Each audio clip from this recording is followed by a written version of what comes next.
Blue Protocol Star Resonance is the long-anticipated anime MMORPG from Shanghai Bokudan Network Technology. It is one of the MMOs that I have covered on this channel more than any other, and that is because it is one of the MMOs that I am personally most excited for. Star Resonance is set in a vibrant fantasy world brought to life with stunning Japanese anime-style visuals, arguably some of the best the anime genre has to offer. It offers a rich variety of gameplay experiences to satisfy a wide range of player interests. At its core, Star Resonance focuses on both single-player and multiplayer social interaction, blending an anime aesthetic with immersive cooperative features to create an engaging world that offers both thrilling adventures and casual social experiences, catering to every single type of MMO player. Naturally, being both the MMO and Blue Protocol Star Resonance connoisseur that I am, when the team reached out to me and offered to sponsor a dedicated video, I absolutely had to say yes.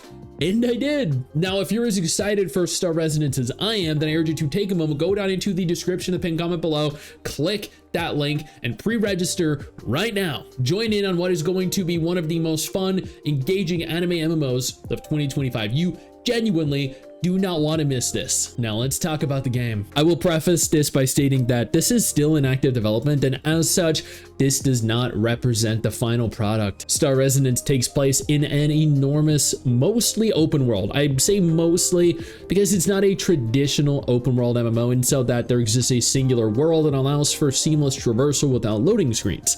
Instead, there's the main city, cut off from the rest of the world via a small load, and what I would designate regions with smaller zones that you can freely traverse. Each major region has a small load separating them, otherwise it's completely open. The areas vary significantly in theme and purpose.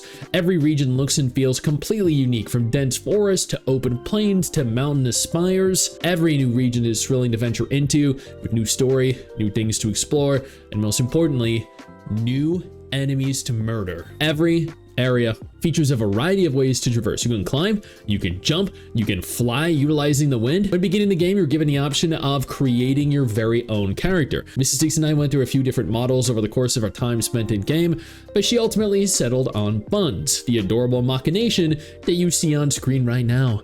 There are a plethora of different options. You have hairstyles, facial sliders, body sliders. Yes, body sliders. Admittedly, we did spend a little too much time in there, but that is a defining feature of a good MMO. Stylists, fashionistas are absolutely going to love this game, partly for the character customization options and partly for all the insane outfits that you're going to have access to. And trust me, there are enough to get you absolutely soaking wet.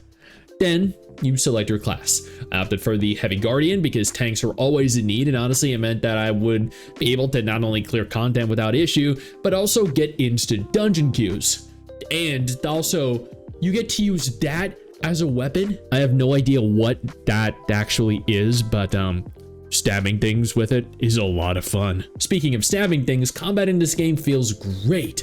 It's fast, it's fluid, and most importantly, it isn't tab target. Rather, it is full action combat. You move seamlessly, you dodge effortlessly, and utilize a selection of abilities to mow down enemies. The Heavy Guardian was admittedly pretty fun. Normally, I'm a fan of mages, but every now and then I tend to dabble in melee. In this instance, neither MRSSSTIX nor I were disappointed. It might be classified as a tank, but that in no way inhibited its ability to destroy enemies, both out in the world or in dungeons. If I happen to grow bored with my current class, however, then I can respec at any point into any other available class at the click of a button, making it easy to fill any role at any time.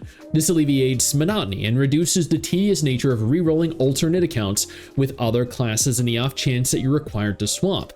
You have access to your single class by default, with additional class changes made available later in the game. Everything all in a single character at any moment. That is what I love to see. Tank, give me a sec to swap. Support, I got to cover DPS on it. As an addendum, individual talent trees allow for players to further customize their class, leading to a lot of interesting combos, providing a significant degree of class depth. I love when games allow you to make a class your own. I remember when I used to be capable of making constitution DPS builds or high strength tanks. Yeah, that, that really messed with people. In terms of content, there's the main story. I was pretty taken aback by this. Admittedly, it was a lot better than I'd anticipated. The game has a core cast of characters that operate alongside you, that propel you forward through the world.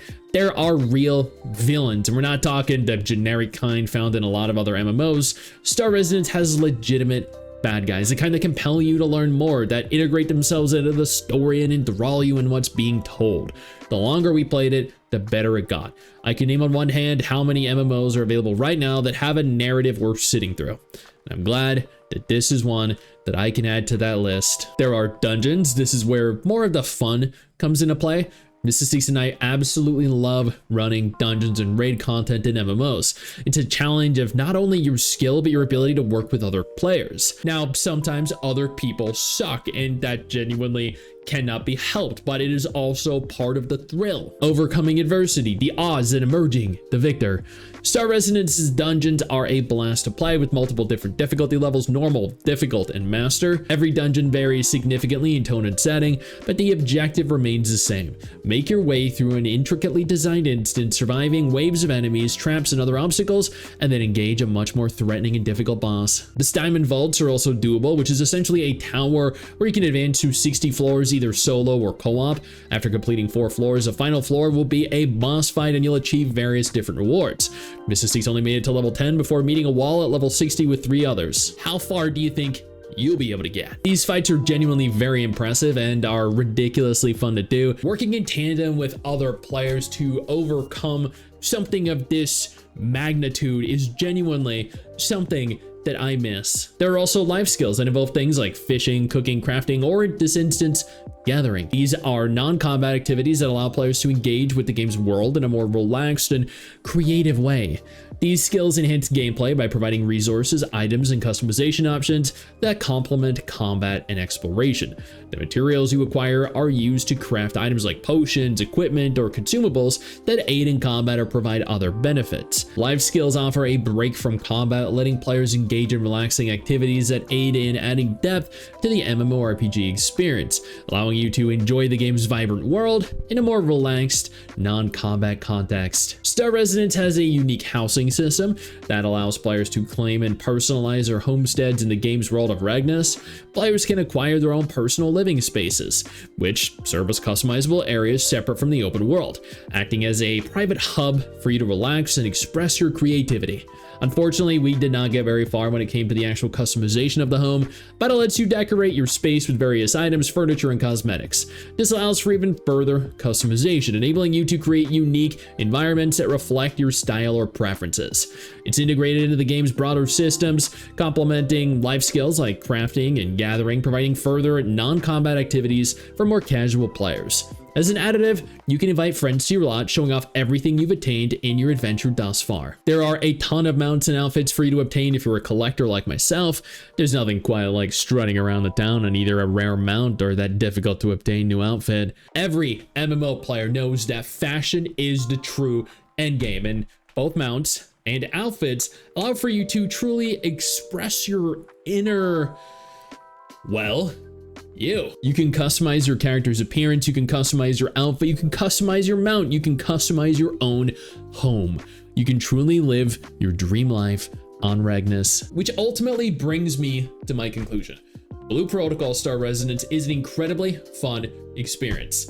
It's a beautifully stunning game with so many varied forms of content to pursue. Hunts, chaotic realm, the story, guilds, if you're feeling spicy enough to join one. An enormous world filled with numerous regions to explore at great depth. A lot of non-combat activities, life skills, customization. This right here is my dream anime MMO. It not only has it been an absolute pleasure playing through it, but also working alongside the team to bring you this video going over my thoughts. I have been waiting so freaking long to finally play this, and I cannot wait for all of you to get in on it as well. Again, if you were interested in trying Blue Protocol Star Residence out, and if you've been following me for years, then of course you're interested, and you can pre-register right now in preparation for its full release. So do it.